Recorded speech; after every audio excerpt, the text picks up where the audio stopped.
All right, well, I am here to lead our next panel, and I have three more distinguished guests that are coming online. These guests are leading the work at a regional level as we move toward a trauma-informed, resilient community.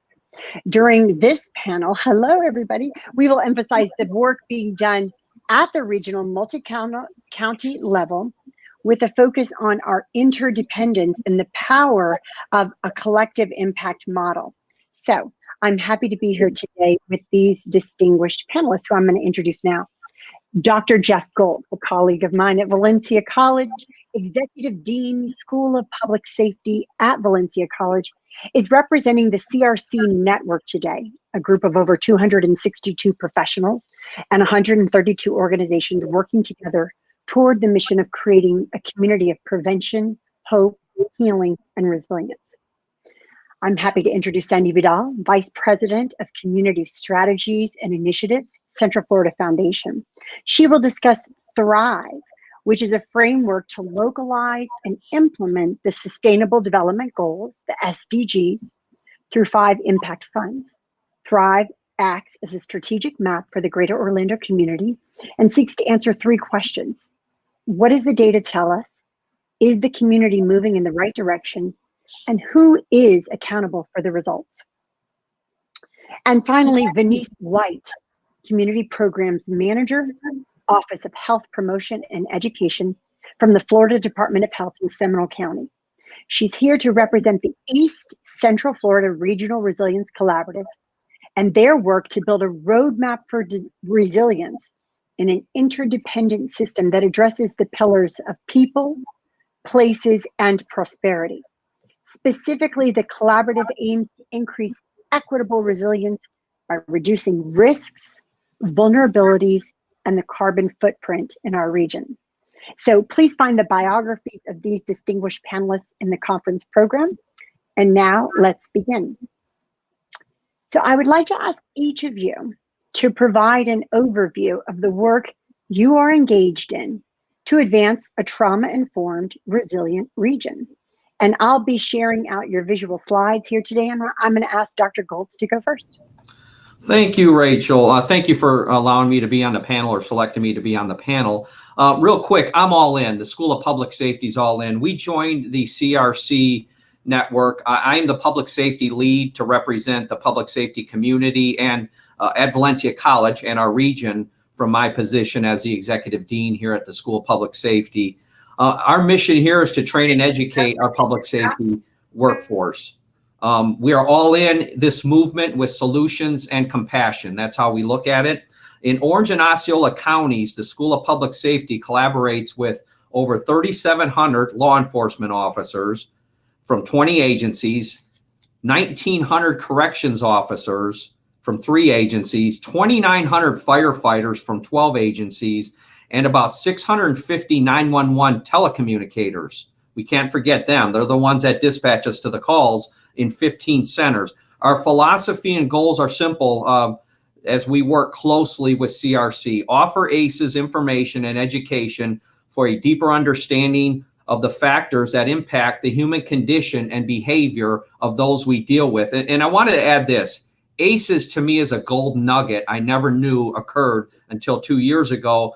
I was a police officer. It started in 1988, and I wish we would have had training on ACEs back in 1988 when I was a young police officer. It really enhances our understanding and empathy when serving our community in our unique public safety roles, the ones I've already mentioned.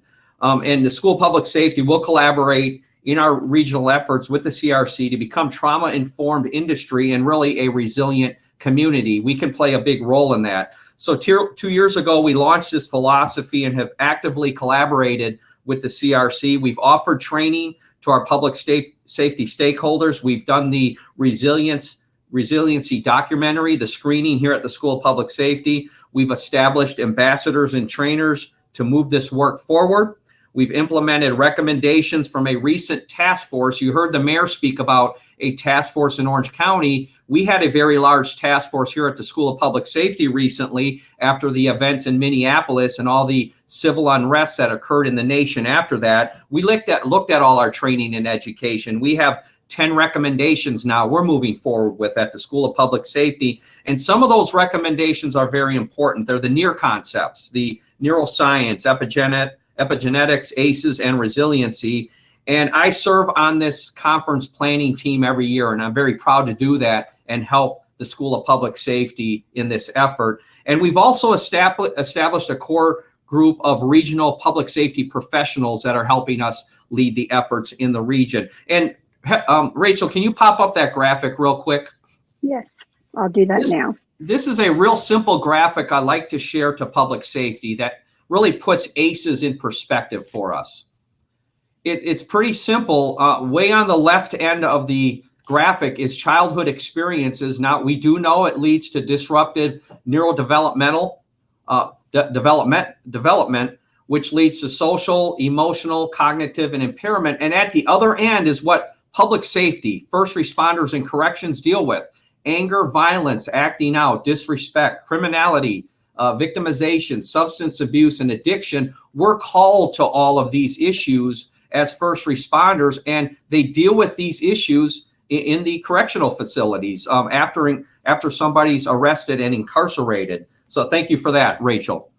Although really there's not a lot of statistics right now, it's unknown about the impact of ACEs on public safety.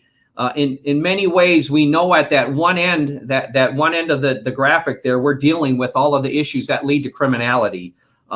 So our mission is to respond to criminality, victimization, and mental health and substance abuse challenges within our community from a different perspective now. And our efforts are really working very well. We have the two significant programs that I talked about with a bunch of panelists earlier in the morning: the Behavioral Response Unit at the Sheriff's Office, the Community Response Unit at the Orlando Police Department, with big mental health partners, Devereaux and Aspire Health. And I'm going to leave you with this last thought. It takes a village to become trauma-informed and change people's lives, to build resiliency. And the School of Public Safety is very, very proud to be a part of this big village of the CRC to do this important work. So thank you.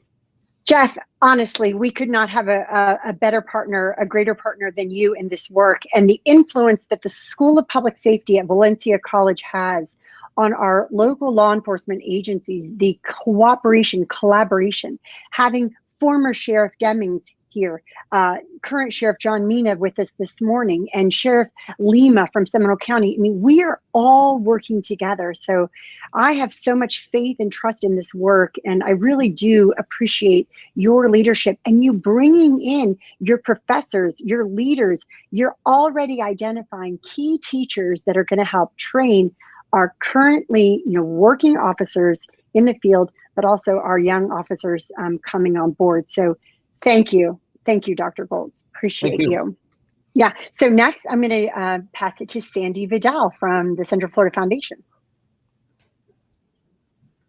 Thank you, Rachel, and thank you for the opportunity to be here to share about Thrive Central Florida and the work we've been doing through the foundation, and just for being a champion of the Thrive initiative. I am really appreciative of that. So more often than not, we outsource our most complex social issues to nonprofit organizations that are understaffed and under-resourced, and we have this expectation that they're going to solve all of our problems. The reality is that while many of the nonprofits in our community are doing amazing work and doing all they can to serve their clients, they don't have the bandwidth to serve their clients and focus on source problems. So as a community and as a nation, we've worked for many years to solve complex problems without a tremendous deal of success. In Central Florida, we appear on many of the top 50 lists in places we don't want to be, such as #1 in the nation for lowest wages, number 47 for adult literacy, and 50th in philanthropy and volunteerism. We need to get our act together on that piece. So if we truly want to move the needle, we have to be strategic in our approach. Thrive Central Florida is an initiative of the Central Florida Foundation, and it's a framework used to localize and implement the United Nations Sustainable Development Goals, or as we fondly call them in our work, the 17 Ways to Solve World Peace. Thrive condenses those 17 goals into 5 areas for impact. And thank you, Rachel, for showing that slide. Education, healthcare, livability, economic stability, community and social connection. Trauma-informed care and an equity lens is threaded throughout each of these areas. The initiative catalogs data addressing key metrics for community well-being and convenes local residents and leaders for their input in developing shared goals. We're working with the city, with the county, with the economic partnership, with UCF, with Valencia, with nonprofits and others in the community to find ways to collaborate with work already happening in our community and to help like organizations and efforts integrate and cross-pollinate their work. And some of you may hear my kitty in the background. He's very needy right now. But Thrive has 5 impact funds, and that's one of the ways that we'll be able to invest in the community that will provide grants to accelerate, for programs that accelerate, scale, pilot, or fill gaps to meet the identified community goals. At its core, Thrive is about discovery, curiosity, breaking down silos, practical solutions, and accountability. Thrive is taking place in a series of phases. The first was to start with the framework, and that was in consultation with experts locally and around the country, gathering data and creating champions. Thank you, Rachel, for being a champion. Socializing the concept, which is what we're doing today. Adding fellows from UCF in each area, which we've had the fortunate capacity to be able to do thanks to the Mott Foundation. Adding town halls to be able to do a data walk to find that qualitative data and or qualitative data. Sorry, all that data. We really want to get the feedback from the community, so it is the qualitative data, and that's going to be taking place this Friday. Briefings to the community leadership and creating a blueprint, and then of course the grants to take action. So thank you for letting me share that. Sandi, I mean, I know you and I laugh sometimes about building world peace, but I think we ought to just be openly brazen about it. That is what we're doing, right? We are working to build world peace, and we appreciate the Central Florida Foundation for helping us build capacity around funding to do this good work that we know is moving the needle in our communities. So it's amazing, this Thrive initiative and how it supports our resiliency work, and we appreciate you. And I do appreciate your vision for world peace. We need more of us out there that are working in that direction. So thanks for being here. And Venise White, I'm going to pass it to you. Thank you for being here. Yes. Again, thank you, Rachel, for inviting me. And to the entire conference team, you guys are amazing with the audible and audio, technical, visual, all this. So thank you for your support. As part of the East Central Florida Regional Planning Council, the East Central Florida Regional Resilience Collaborative, which we refer to as R2C, formed a unanimous board decision based on common ground in response to shocks and stressors that we see within 8 counties and 78 city regions. The East Central Florida Regional Resilience Collaborative has been working to build a roadmap for resilience with multi-sector partners who recognize their interdependence to address these pillars of people, places, and prosperity, which falls under the umbrella of resilience. I currently serve as one of the co-chairs of the Health and Equity Technical Advisory Committee, along with the amazing Rachel Allen and LaVon Williams, and much support from Jennifer Rupert. Together with about 20 interconnected multi-sectoral partners, we've met, we've laughed, we've cried, we've discussed, and we have debated elements necessary to advance the people-focused pillar to equal access. We can focus on places and prosperity, but without the people, we're just building places with no prosperity for anyone. So together, we have focused on equal access. And if you can go to the next slide, one of the things that we've looked at, the resilience umbrella of those 3 pillars. The people, we focus on the health and equity, of course, equitable communities and equal access. The places, we focus on the built infrastructure, where you live, work, play, has an impact on your health outcome and your resiliency, as we've learned throughout this conference. And as well as the natural environment. And prosperity paints a picture of the economic resilience that we must address. So with transformative change, we've identified these drivers of vulnerability. I'm going to drop in the chat a link to, there's 2 links I'm going to drop in after I speak. And one will be a link to the sustainable goals listed at the bottom. And as you can see, the drivers of vulnerabilities that we came up with will align directly with those sustainable goals. In this slide here, and this has been over the past year, and which has been greatly impacted by COVID-19, we've worked towards transformative change and identify not only these drivers of vulnerability, but who needs to be at the table, what sectors, what decision makers, whether it's those sectors and those professionals dealing with birth to 5 years old and discussion of ACEs, but also those who deal with safe, clean, and affordable transportation, housing, clean water, and all those. I like what Sandi said, to establish world peace for all. First, we have to build local awareness. So again, thank you for this opportunity to share with all of those who are watching, but also building the capacity that together we can build equitable, healthy communities. One, also by adopting consistent measurements within the region, our communities will be better positioned to leverage resources to collectively address those prioritized vulnerabilities on your screen. So I will drop a link from one of my favorite slides, which is planning for healthy, equitable communities. And it's a great slide. I'm not going to show on my screen, but I will have Rachel drop it in the main chat. You can take a look at that, and it shows all of those different sectors and how they are interconnected and how we can build resilience together. Thank you, Rachel. Thank you so much, Venise.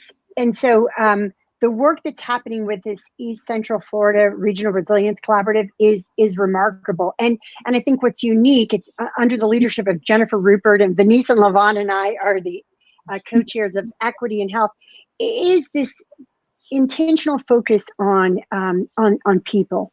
Because when we think of regional resilience work, we often think of, flooding and bridges and roads, right? But we're invested in making sure that this is a resilient community for the people, and putting people first is something new and different for these emerging collaboratives that are happening all over the state and country. So thank you, Venise. I would like to kind of focus in and ask you all another question, and I am going to start back with you, Venise.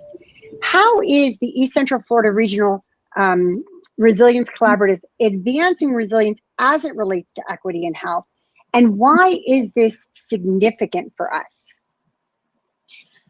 I like to start with this slide that I've used at different opportunities. Now, to answer the question, the collaborative supports the region to build equitable decision-making processes, not just within their local municipality, but thinking of the region as a whole, looking at how we're making those equitable decision-making for programs, policies, funding, outcomes that would increase fair, not just, but fair access to the assets and resources in the built environment, building sustainability as well as economic prosperity, and really organically engage participation and opportunities for all, and including those who are being greatly impacted. On this slide here, I love this because it's talking about organic growth. This is an apple tree that organically grew here. It's leaning to one side, which is offering a privilege to the person that's receiving the apple tree and the red shorts. So this is an inequality. This could be inequality of access to transportation, affordable housing, nutritious food, even Wi-Fi, or access to education. This is clearly unequal access to opportunities that one would need to bounce back to become resilient. Now, moving ahead, we have made a lot of increase around the nation on building equality. However, we still see a shift in outcomes because equality is basically evenly distributing tools and assistance. But if you're not meeting the people who were already far back, who may have a larger range to catapult themselves forward to become resilient, we still see an inequality and inequities in outcomes. Equity, which we are making a lot of progress with, this is building custom tools and policies and programs that identify and address the inequality, meeting people in communities and places and the environment where they are.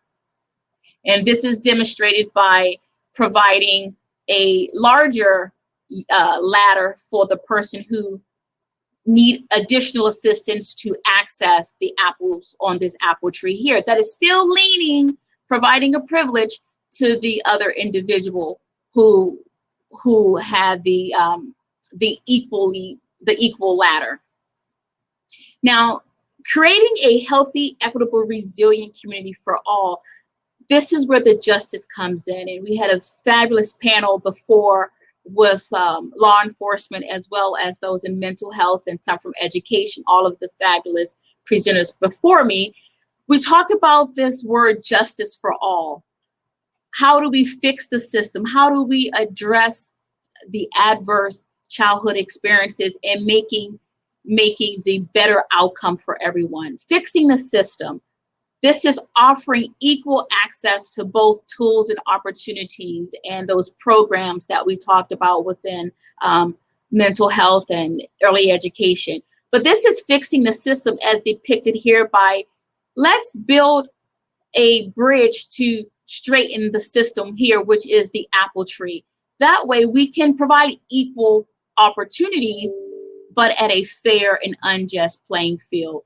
So if you're interested in joining in the conversation with us, please drop your information in the chat and we'll be sure to reach out to you for our next meeting. Thank you. Thank you so much, Venise. That was awesome. And now I want to move to Dr. Goltz, and I want to ask you this. What do you see as the possible impact on policing and public safety if we effectively educate law enforcement officers in the science of ACEs and resilience? Well, it's a must. I'll start with that. And we know that ACEs puts first responders on the front line of very challenging problems in the community. And I mentioned those in the graphic: physical abuse, sexual abuse, emotional abuse, physical, emotional neglect, emotional violence, domestic violence, substance abuse, mental illness, violence at all levels, which leads to incarceration a lot of times. We are on the front lines of all this work. Therefore, I want to go back to a working theory that we developed in our task force a few months ago. Public safety is what the community experiences. Again, public safety is what the community experiences. So good public safety is a happy community.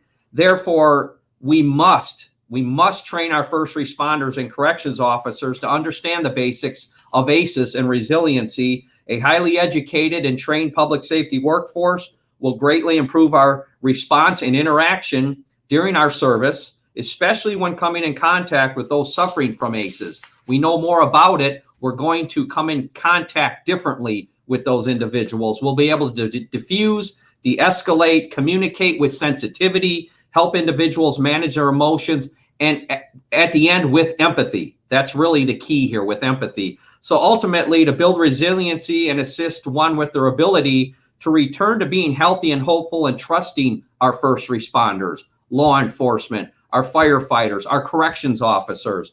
We do understand that there's many struggles with ACEs, and many may not have a support system to help.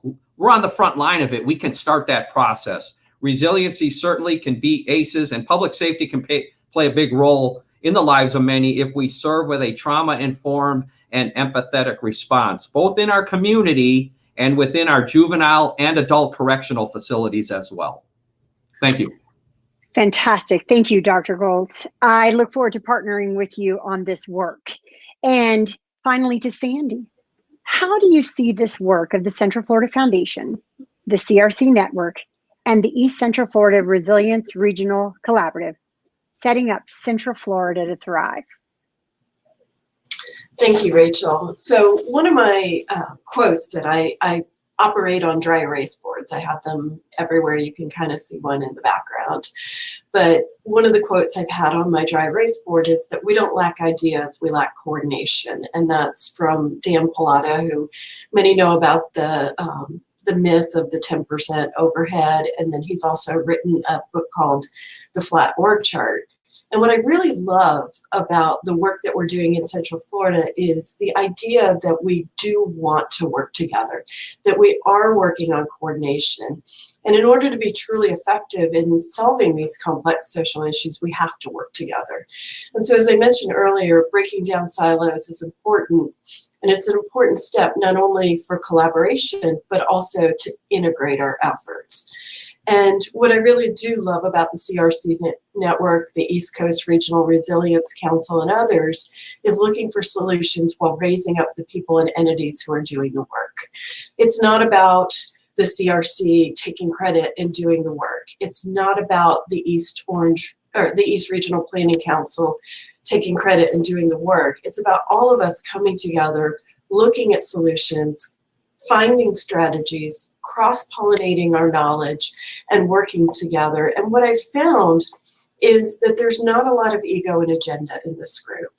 And because of that, because of people like you, Rachel, like Jennifer, like Venise, like Jeff, and the others, and even the leadership in our community, I mean, having Mayor Demings and Mayor Dyer working together on some of the solutions that we need to have in our community makes it a wonderful place to work. And I think it gives us an opportunity and a chance to really thrive. So, you know, this is a setup to succeed and to be able to work together for common solutions. So I appreciate the opportunity to be able to talk about Thrive and to participate in both of those networks. And so I thank you for that.